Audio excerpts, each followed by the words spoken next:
रामनवमी के अवसर पर जहां इंदौर में सभी जगह भगवान श्री राम का जन्मोत्सव हर्षोल्लास के साथ मनाया जा रहा था, वहीं इंदौर के स्नेहनगर स्थित पटेल नगर में बेलेश्वर झूलेलाल मंदिर में हुए बावड़ी की स्लैब धंस जाने से दर्दनाक हादसा हो गया, जिसमें 35 से अधिक महिला पुरुषों ने मौत को गले लगा लिया और 20 से अधिक लोग घायल अवस्था में हॉस्पिटल में इलाजरत है। इस हादसे से पूरा शहर, प्रदेश व देश गमगीन है। वहीं शुक्रवार को शहर कांग्रेस प्रभारी अध्यक्ष महेंद्र जोशी के निर्देश पर कांग्रेस नेता पिंटू जोशी एवं अमन बजाज के नेतृत्व में रीगल चौराहा स्थित गांधी प्रतिमा पर कांग्रेस जनों ने कैंडल जलाकर हादसे में मृत दिवंगतों को श्रद्धांजलि अर्पित की। इस मौके पर पूर्व केंद्रीय मंत्री सुरेश पचौरी, पूर्व मंत्री सज्जन सिंह वर्मा, प्रदेश युवा कांग्रेस अध्यक्ष डॉक्टर विक्रांत भूरिया, नेता प्रतिपक्ष चिंटू चौकसे, गोलू अग्निहोत्री, अरविंद बागड़ी, अर्चना जायसवाल, साक्षी शुक्ला, मनीषा शिरढोणकर, शशि यादव, किरण जिरेती आदि मौजूद थे। देखिए, इंदौर के इतिहास में इससे बड़ी हृदय विदारक घटना मुझे नहीं लगता कि आज तक हुई होगी, और जिस तरीके से घटना घटी है और हमने इंदौर के हमारे परिवार के लोगों को खो दिया है, पूरा इंदौर का हर बाशिंदा, हर नागरिक स्तब्ध है। आज हमने इंदौर शहर कांग्रेस कमेटी की ओर से, सभी इंदौर कांग्रेस परिवार की ओर से श्रद्धांजलि सभा आयोजित कर उन सभी जो हमारे बीच में साथी नहीं रहे उनको श्रद्धांजलि दी, और ईश्वर से प्रार्थना करते हैं कि सभी उनके शोकाकुल परिजनों को ईश्वर शक्ति दे इस दुख सहन करने की। और निश्चित रूप से एक ये प्रश्न सबके दिमाग में है कि आखिर क्यों ये घटना घटी, आखिर इसके लिए जिम्मेदार कौन है। तो निश्चित रूप से दलगल राजनीति से ऊपर उठकर जिस तरीके की घटना हुई है उसकी कड़े शब्दों में निंदा होनी चाहिए, और जो लोग इसके पीछे हैं उनको दंड मिलना चाहिए, यही हमारी मांग है। आज विधायक जीतू पटवारी वहाँ गए थे, लेकिन भाजपा के पार्षद मृदुल अग्रवाल ने उन्हें वहाँ जाने से रोका, क्या कहेंगे? देखिए, अभी तक तो मुझे इस बारे में जानकारी नहीं है। निश्चित रूप से कांग्रेस का हर कार्यकर्ता इस दुख में शामिल है, और जिस तरीके से जो घटना घटी है ये आत्मावलोकन की घटना है। भारतीय जनता पार्टी के लोगों को आत्मावलोकन करना चाहिए कि राजनीति से दूर हटके इस सबको हमको देखना चाहिए। अच्छा, देखा जाए तो स्वच्छता के अंदर नंबर 1 हमेशा इंदौर आता है, और स्वच्छ साधन में फेल क्यों? निश्चित रूप से जब हम 5 स्टार रेटिंग की बात करते हैं, 7 स्टार रेटिंग की बात करते हैं, इंदौर स्वच्छता में पहले नंबर पे 6 साल से आ रहा है। तो ये सोचने का विषय है कि इतना फंड और इतनी चीज़ें, कभी नाला टिपिंग का विषय हो, नगर निगम के लोगों को, नगर निगम के कर्मचारियों को आज हमने भाई पिंटू जोशी जी के नेतृत्व में हमने जूनी इंदौर थाने पर भी एक ज्ञापन के रूप में आज ये मांग करी है कि जिस तरीके से उन्होंने संस्था के अध्यक्ष और सचिव को जो इसके अंदर आरोपी बनाया है, तो हम चाहते हैं कि इसकी पूरी जांच कर, अगर इसके अंदर कोई नेता शामिल है जो उसको संरक्षण देता था, अगर इसके अंदर कोई कर्मचारी शामिल है, कोई अधिकारी शामिल है शासन, प्रशासन और नगर निगम का, तो उसके ऊपर भी आरोप सिद्ध करके उसको आरोपी बनाया जाए। लेकिन सुनने में तो ये आ रहा है कि पूरा अतिक्रमण था। तो निश्चित सभी जानते हैं अतिक्रमण था, और हम इसके इसीलिए तो हमने जांच का विषय बोला है कि जो लोग इसके पीछे हैं उनके ऊपर कार्रवाई की जाएगी। आपका शुक्रिया। अमन बजाज, पूर्व अध्यक्ष इंदौर लोकसभा युवा कांग्रेस। विकास जी, इतना बड़ा हादसा हुआ है, आज आप भी कैंडल के लिए आए हैं श्रद्धांजलि देने, क्या लगता है प्रशासन कहीं फेल हुआ है इतने बड़े हादसे में, रेस्क्यू में? सबसे पहले तो मैं सारी दिवंगत आत्माओं को श्रद्धांजलि अर्पित करता हूँ। भगवान उनके परिवार को हिम्मत दे, शक्ति दे कि इतना बड़ा आघात उनके परिवार को पहुंचा है जो शायद पूर्ति कभी नहीं हो पाएगी। और आज हमारे बहुत सारे बच्चे, साथी, माताएं, बहनें बहुत सारे शांत हुए हैं, और कहीं ना कहीं इसमें जिस तरह से प्रशासन का योगदान होना चाहिए था रेस्क्यू ऑपरेशन में, वैसा योगदान मिला नहीं। शायद और कुछ लोगों को बचाया जा सकता है, शायद और जिंदगियां बचाई जा सकती थी, शायद और सारे जितने चिराग बुझे हैं परिवारों के उनको बचाया जा सकता था। तो ये बहुत दुखी घड़ी है, और प्रशासन को कहीं ना कहीं प्रशासन से बहुत बड़ी चूक हुई है। जिस तरह से प्रभुत्व रखने वाले लोगों को वहाँ की अनुमति दी गई, बावड़ी पर स्लैब डालने की अनुमति दी गई, इन सब की विशेष जांच होना चाहिए। सिर्फ ऐसा नहीं होना चाहिए कि घोषणा हो गई और जांच हो गई और उसमें किसी को भी दोषी नहीं पाया गया, अधिकारियों को दोषी नहीं पाया गया।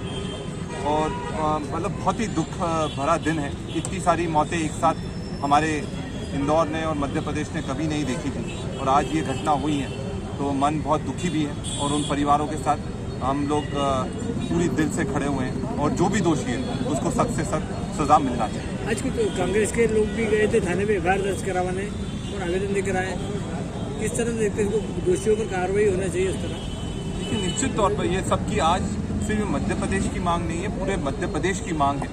और जिस तरह से पूरे देश में ये हादसा प्रचार प्रसार हुआ है, तो जो भी देखता है उसका मन भर आता है, दिल दुख जाता है। और अगर आज भी ये सरकार सिर्फ बातों से ही लोगों का मन बहलाने की कोशिश करेगी और जो दोषी और पीड़ित हैं उनको अगर न्याय नहीं, जो पीड़ित हैं उनको न्याय नहीं मिल पाएगा और दोषियों को सजा नहीं हो पाएगी, तो ये सही में बहुत बड़ा दुख की बात है। और ये बहुत बड़ा बदनसीब मैं कहूँगा इस मध्य प्रदेश का होगा कि आज भी अगर सिर्फ खाना पूर्ति इस चीज़ की जाती है और दोषियों को सख्त से सख्त सजा नहीं दी जाती। बीजेपी तो बोलती है कि कांग्रेस राजनीति करने आई है। देखिए, सब पीड़ा में है, राजनीति करने का उद्देश्य नहीं है, पर अगर दोषियों को न्याय नहीं मिल जाए बीजेपी द्वारा और जो पीड़ित हैं उनको न्याय नहीं मिल पाए, ये कहाँ की सही बात होगी। और आज हमारा बस एक ही उद्देश्य है कि जिनने भी गलत करा है और जो इसके दोषी हैं उनको सख्त से सख्त कार्रवाई होना चाहिए। और ये मेरी आवाज़ नहीं है या कांग्रेस की आवाज़ नहीं है, ये जनता के हर व्यक्ति की आवाज़ है कि ये दोषियों को सजा होना चाहिए। आज सीएम मुर्दाबाद के नारे भी लगे हैं, कब्जे में मिलने गए थे तो देखिए, सीएम मुर्दाबाद के नारे लगे हैं और ये कहीं ना कहीं जो पीड़ित परिवार है उनकी जो मन में दुख है और जो गुस्सा है, जो प्रशासन के प्रति और सरकार के प्रति दुख है, वो उजागर करता है। और अगर आगे भी सीएम साहब कोई कार्रवाई नहीं करेंगे तो ये नारे सिर्फ इंदौर में नहीं पूरे प्रदेश में लगेंगे। कल की घटना को लेकर आज कैंडल मार्च करा गया था, क्या कहते हैं? कल की बहुत ही दुखद घटना है, हृदय विदारक घटना है, जिससे पूरा शहर ही नहीं पूरा देश का दुख में आज डूबा है। जिस तरह से एक साथ 36 लोगों की मृत्यु हुई है, जिसमें बच्चे, महिलाएं, बड़े सब लोग हैं उसमें। मैं कांग्रेस पार्टी इसकी घोर निंदा करती है। जिस तरह से यहाँ पर कथनी और करनी में अंतर आया है, जब बार बार कहा गया था कि अतिक्रमण यहाँ पर हो रहा है, अतिक्रमण को हटाया जाए, तो मैं ये सवाल पूछना चाहती हूँ कि फिर अतिक्रमण किस नेता, आज के अखबारों में जैसे आया कि नेताओं के कहने पर अतिक्रमण रोका गया, हटाया नहीं गया, तो मैं उनसे अधिकारियों से ये कहना चाहती हूँ आप लोगों के माध्यम से कि उन के नाम नेताओं के, कि वो नेता कौन है। अगर मैं भी हूँ मनीषा तो मेरा भी नाम बताएं कि मैं थी वो जिसने अतिक्रमण रोका, या अन्य कोई नेता किसी भी पार्टी का हो, उसका नाम सार्वजनिक उजागर किया जाए और उसी पे भी वही एफआईआर दर्ज हो जो तो उन 2 लोगों पे एफआईआर दर्ज हुई है। क्योंकि ये आज का मामला नहीं है, मनीष सिंह जी कलेक्टर थे तब का मामला है। और जिस तरह से लापरवाही बरती गई, जिस तरह से 20 किलोमीटर पे फोर्स थी, अगर ये समय पे बुलाते, अगर समय पे, आज हम 21वीं सदी में चले गए हैं लेकिन हम आज भी 20वीं सदी के संसाधन को अपना रहे हैं। क्यों, जिस तरह से हम पहले पुराने समय में रस्सी का उपयोग करते थे, नली पाइप का, वो पाइप भी वो छोटी थी, समय पे पानी नहीं निकाला गया, समय पे अगर वो दीवार तोड़ दी गई होती, समय पे अगर अधिकारी जाग गए होते, 1.5-2 घंटे बाद पहुंचना, मतलब कई जिंदगियों के मौत के जवाबदार वो लोग हैं जो लेट पहुंचे, वो लोग हैं जिन्होंने ऑर्डर नहीं दिए दीवार तोड़ने के। तो इन सब पे कार्रवाई होनी चाहिए, हमारी मांग है। और आज हमने उन सबको, पूरी कांग्रेस के सारे वरिष्ठ नेताओं ने यहाँ पर श्रद्धांजलि के लिए यहाँ पर मोमबत्ती जलाई है और उनके परिवार को दुख सहन करने की भगवान ईश्वर शक्ति दे और उनको अपने चरणों में स्थान दे। यही आपका परिचय? मनीषा शिरडोनकर, प्रदेश महामंत्री, मध्य प्रदेश कांग्रेस कमेटी। जी भैया, आज कांग्रेस ने पूरा एकजुट होकर कल की जो घटना है उसको लेकर विरोध जाहिर किया, क्या कहना है? बहुत ही नाम आंखों से कांग्रेस पार्टी के साथ साथ पूरा शहर निशब्द है कि इतनी बड़ी ट्रेजेडी इंदौर शहर में कल घटित हुई और रामनवमी के दिन पूरे शहर ने एक दुख को झेला। वो दुख को क्यों झेला ये भी सबको पता है कि इंदौर शहर के सांसद शंकर लालवानी जी के वरद हस्त में किस तरीके से उनके लोग, भारतीय जनता पार्टी के पूर्व विधायक ने, पूर्व पार्षद ने किस प्रकार से कब्जा कर रखा था, कि बावड़ी पे स्लैब डाली, आसपास अवैध अतिक्रमण कर रखा था। आसपास के लोगों ने तमाम बार शिकायत भी करी। आदरणीय लालवानी जी, आदरणीय विधायक आकाश विजयवर्गीय जी को क्षेत्रीय पार्षद के दबाव के कारण वो अतिक्रमण टूटा नहीं। अगर वो अतिक्रमण टूट जाता तो निश्चित रूप से आज जो घटना घटित हुई इंदौर शहर में, इतने परिवारों पे जो वज्रपात हुआ, मुझे लगता है वो नहीं होता। उसके साथ साथ इंदौर जैसा नंबर 1 शहर जहां हम 200-500 करोड़ रुपए किसी इवेंट में लगाते हैं, वहाँ हमारे पास जिला प्रशासन के पास, नगर निगम के पास कोई रेस्क्यू की टीम ही नहीं है। आपदा प्रबंधन को लेकर कुछ नहीं है। 1-1.5 घंटे बाद लोग आते हैं, वो रस्सा ढूंढते हैं, उनको पता ही नहीं कि रस्सा लगाना है कि सीढ़ी लगाना है कि क्रेन लगाना है। अगर व्यवस्थित टेक्निकल टीम होती तो निश्चित रूप से ये जो घटना घटी जिसमें 36 लोगों की जान गई, ये 2-5 लोगों की जान भी नहीं जाती और आज इंदौर शहर के सब परिवारों में खुशहाली होती। हमारा मानना है 100% कि ये भारतीय जनता पार्टी की निरंकुश सरकार, उनके लोगों के कारण ये लोगों की जाने गई है। और इंदौर प्रशासन से हमारा आग्रह है कि जो लोग इसमें दोषी हैं उनके खिलाफ कड़ी कार्रवाई होना चाहिए, ताकि निकट भविष्य में इस प्रकार की किसी भी घटना की पुनरावृत्ति न हो।